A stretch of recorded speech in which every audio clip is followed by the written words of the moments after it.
जो अब हमारा अगला टॉपिक है वो कौन सा है, वो है हमारे पास मरकज़ी बैंक के फ़राइज़, functions of central bank.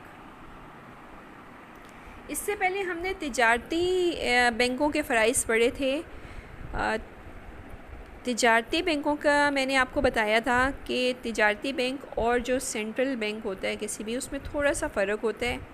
Central bank जो है वो कारोबार करने के लिए वजूद में नहीं आता, बल्कि उसके और बहुत से फंक्शंस होते हैं जो कि तिजारती बैंक से डिफरेंट होते हैं, जो कि अभी हम पढ़ेंगे। और तिजारती बैंक के जो फ़राइज़ है वो तो मैं आपको पढ़ा चुकी हूँ, ठीक है। वो उसको आप एक दफ़ा रिव्यू कर लीजिएगा और उसके बाद इसको देखिएगा तो आपको फिर ज़्यादा अच्छे तरीके से समझ आएगी कि सेंट्रल बैंक के जो फ़राइज़ हैं वो तिजारती बैंक के फ़राइज़ से कैसे अलग है। जो सबसे पहला डिफरेंस है तिजारती बैंक का और सेंट्रल बैंक का, मैंने आपको बताया था कि central bank creation of money तो कर सकते हैं, लेकिन ज़र को जारी नहीं कर सकते, ज़र छाप नहीं सकते, ज़र को वजूद में नहीं ला सकते, ठीक है ना। तो ये सबसे बड़ा और बेसिक जो आप कह लें कि सबसे बड़ा बेसिक डिफरेंस जो है वो यही है कि जो सेंट्रल बैंक है वो नोट छाप सकता है, नोट जारी कर सकता है, ठीक है, जबकि हमारे तिजारती बैंक ये काम नहीं कर सकते। अब ये कि इसका जो सबसे पहला फ़र्ज़ है वो तो यही मैंने आपको बता दिया है कि जी जो बैंक है वो ज़र जारी करता है, नोट जारी करता है। नोट जारी करने के भी उसके पास दो असूल हैं, वो बग़ैर किसी असूल के करेंसी जारी नहीं करता, बल्कि कुछ असूलों के तहत करेंसी जारी की जाती है। पूरी दुनिया में दो तरह के असूल हैं, मुख्तलिफ़ ममालिक इन दोनों असूलों में से अपनी मर्ज़ी के मुताबिक जो भी असूल वो अपनाना चाहते हैं उसको अपना लेते हैं, ठीक है जी। सबसे पहला इसमें फ़िक्स्ड फिड्यूशरी सिस्टम है, मुय्यना हद का निज़ाम है, यानी कि करेंसी जारी करने के लिए पहला जो हमारे पास असूल है वो है मुय्यना हद का निज़ाम। मुय्यना हद के निज़ाम में ये होता है कि एक ख़ास हद जो है मुकर्रर कर ली जाती है कि इस हद तक तो जो सेंट्रल बैंक है वो नोट जारी कर सकता है। अगर उस हद से ज़्यादा हमें नोट जारी करने होंगे या छापने होंगे तो उसके लिए उतनी ही मिकदार के यानी कि सोना चांदी या कफ़ालत को बतौर ज़र महफूज रखना पड़ेगा, ठीक है जी। मिसाल के तौर पर अगर फ़र्ज़ करें कि किसी बैंक में जो है वो 5 अरब रुपए जो हैं या 5 अरब पौंड जो है वो रकम बग़ैर किसी गारंटी के जारी कर सकते हैं, ठीक है जी। ये वो हद है जो मुकर्रर कर ली गई है कि 5 अरब पौंड जो हैं वो हम बग़ैर किसी गारंटी के छाप सकते हैं।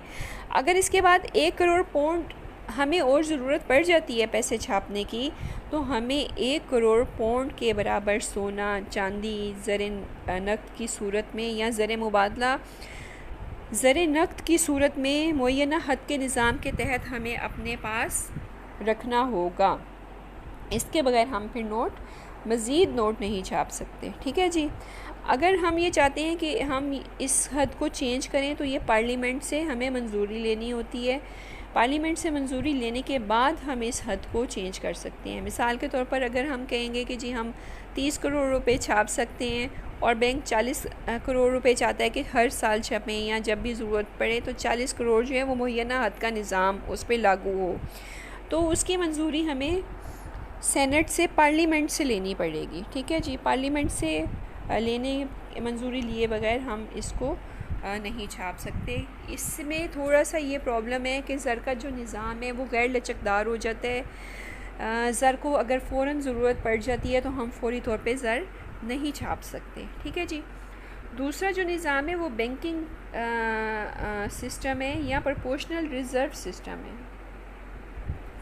इस निज़ाम के तहत नोट जारी करने के लिए एक ख़ास तनासब मुकर्रर कर लिया जाता है कि जितने भी नोट जो है ना जब छापे जाएंगे या जारी किए जाएंगे उसकी एक ख़ास निस्बत से सोना या चांदी या ज़र मुबादला को बतौर ज़र महफूज जो है वो रखा जाएगा। मिसाल के तौर पर अमेरिका जर्मनी में ये तनासब 40% है, पाकिस्तान में 30% है, ठीक है। यानी कि अगर हम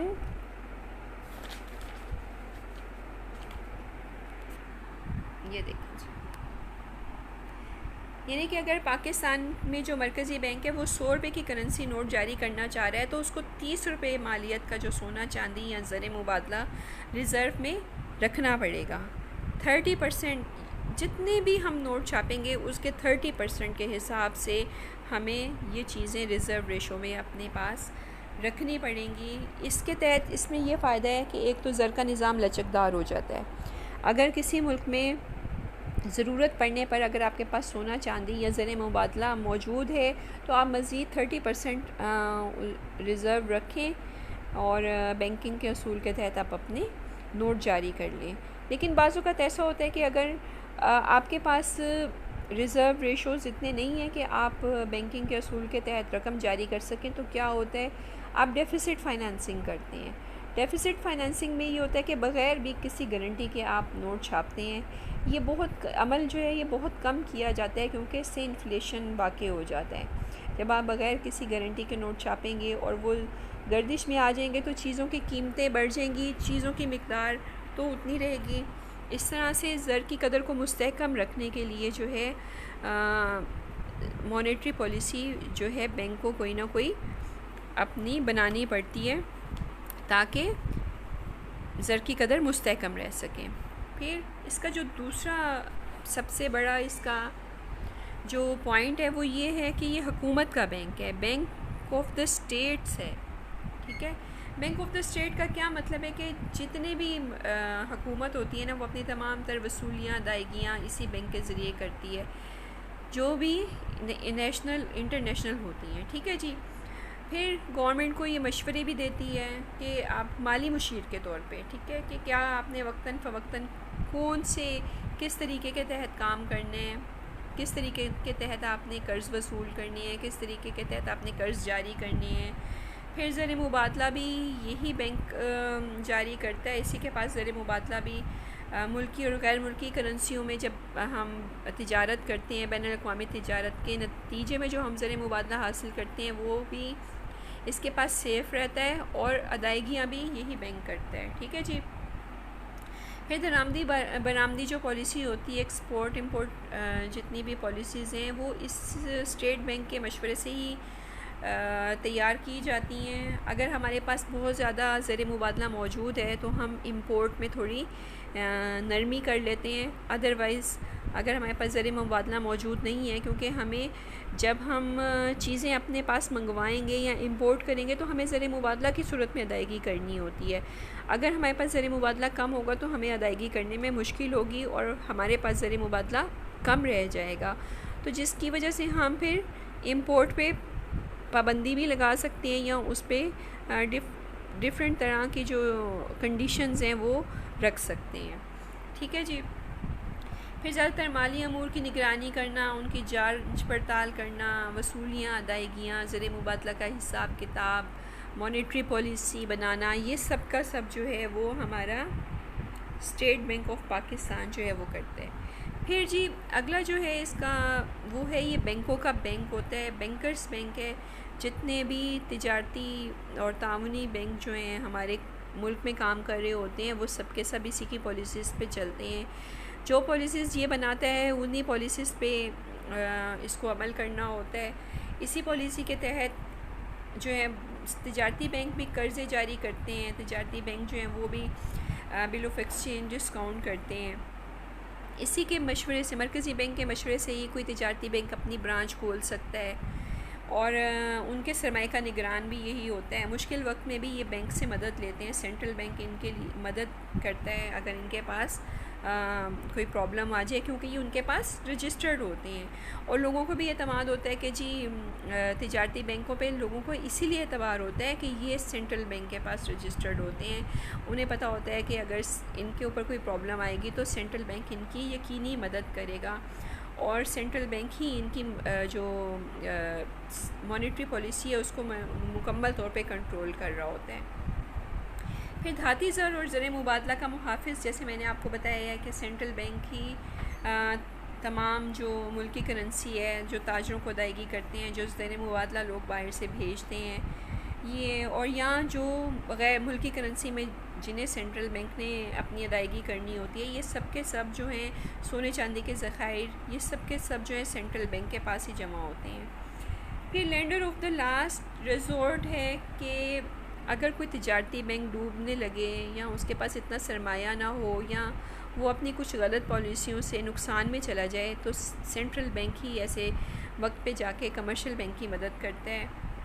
बाज़ औक़ात ऐसा होता है कि सेंट्रल जो हमारे बैंक्स हैं, कमर्शियल बैंक्स, वो ज़्यादा कर्ज़े जारी कर देते हैं या बिल ऑफ डिस्काउंट्स ज़्यादा जारी कर देते हैं और उनके अपने पास ज़र नक़द कम रह जाता है, तो फिर वो बैंकों को तिजारती बैंक वो फिर सेंट्रल बैंक के पास जाकर ही उनसे हुंडियों को बटा लगवाते हैं और ज़र नक़द के ज़रिए उनसे मदद लेते हैं। ठीक है जी।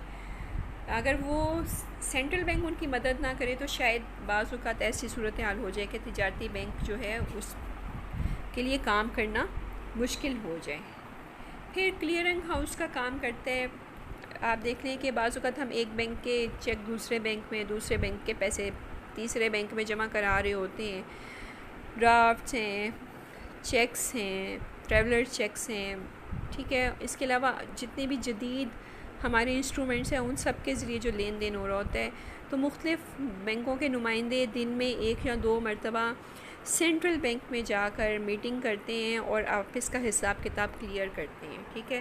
तो जो सेंट्रल बैंक है उनको क्लियरिंग हाउस का काम भी देते हैं उनके लिए, ताकि वो अपने एक दूसरे की वसूलियों अदायगियों को आसानी से हैंडल कर सकें। फिर ये कंट्रोलर ऑफ मॉनेटरी मार्केट भी होता है, बाज़ार ज़र का नाज़िम होता है। बाज़ार ज़र क्या है? जो हमारी मनी है या सरमाए की मनी मार्केट है, जो इसको हम बाज़ार ज़र कहते हैं।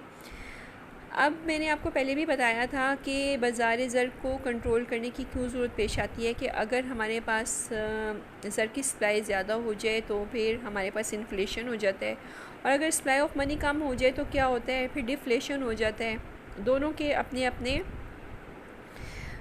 बुरे असरात होते हैं। इन दोनों को कंट्रोल में रखने के लिए, पैसे की कदर को मुस्तहकम रखने के लिए मॉनेटरी पॉलिसी ज़रूरी होती है, जो कि सेंट्रल बैंक ही बनाता है। अब अगर फ़र्ज़ करें कि ज़्यादा पैसे जारी हो जाएं तो सेंट्रल बैंक जो है वो मॉनेटरी पॉलिसी, सख्त मॉनेटरी पॉलिसी अपनाता है कि जी आप कर्ज़े जारी ना करें, आप रिज़र्व रेशो ज़्यादा रखें, नोट ज़्यादा ना छापें, उस सूरत में बचतें आप लोगों के कर्ज़े कम कर दें, उनको ज़्यादा सूद ना दें। उस सूरत में क्या होगा कि लोग फिर पैसे बचाना कम शुरू कर देते हैं, इसलिए कि उन्हें कोई चाम नज़र नहीं आता है। और अगर वो चाहता है कि सप्लाई ऑफ मनी ज़्यादा हो जाए तो वो क्या करता है कि अपनी जो मॉनेटरी पॉलिसी है उसको नरम कर देता है कि जी जो है आप ये जो रिज़र्व रेशोज़ हैं इनको आप कम कर दें। अब रिज़र्व रेशो जब कम हो जाएगा तो लोग या इंटरेस्ट रेट को ज़्यादा कर दें, तो इस दोनों सूरतों में लोग जो हैं वो अपने ज़्यादा पैसे आपके पास जमा करवाते हैं, और रिज़र्व रेशो कम होने से क्रिएशन ऑफ मनी भी फिर बैंक्स ज़्यादा अच्छे तरीके से कर सकते हैं, तो जिसके नतीजे में लोगों के पास ज़र ज़्यादा आ जाता है। तो दोनों सूरतों में जो बैंक्स हैं वो मॉनेटरी पॉलिसी को कैसे और किन इंस्ट्रूमेंट्स के ज़रिए अप्लाई करती हैं, ये भी एक अलग से पूरा टॉपिक है। जब हम इस टॉपिक पे आएंगे तो इस टॉपिक को तफसील से पढ़ेंगे, इसलिए इस टॉपिक को बतौर बाज़ार ज़र के नाज़म जो सेंट्रल बैंक है वो कैसे काम करता है इसको यहाँ पर थोड़ा होल्ड कर लें। लेकिन जितना मैंने आपको बताया है उतना आप इसमें ऐड कर सकते हैं अपने इस फंक्शन में कि सेंट्रल बैंक का ये भी फंक्शन है। तो ये अलग टॉपिक होगा कि बाज़ार ज़र बतौर बाज़ार ज़र के नाज़िम ज़र को कैसे कंट्रोल करता है बैंक और इससे क्या इफ़ेक्ट होता है, ये हम एक अलहदा से हमारा पूरा टॉपिक है, इंशाल्लाह हम उसको डिस्कस करेंगे। मैंने फिर भी कोशिश की है कि थोड़ा सा आपका कॉन्सेप्ट क्लियर हो जाए कि मॉनेटरी पॉलिसी के ज़रिए बैंक किस तरह जो है वो इसको कंट्रोल करता है। उम्मीद है कि आपकी समझ में आ गया होगा। इंशाल्लाह अगला टॉपिक हमारा यही है कि कंट्रोलर ऑफ मनी मार्केट, कि बैंक जो है वो कैसे मनी मार्केट कंट्रोल करता है। इंशाल्लाह कल हम इसको डिस्कस करेंगे। ठीक है जी, ओके, अल्लाह हाफ़िज़।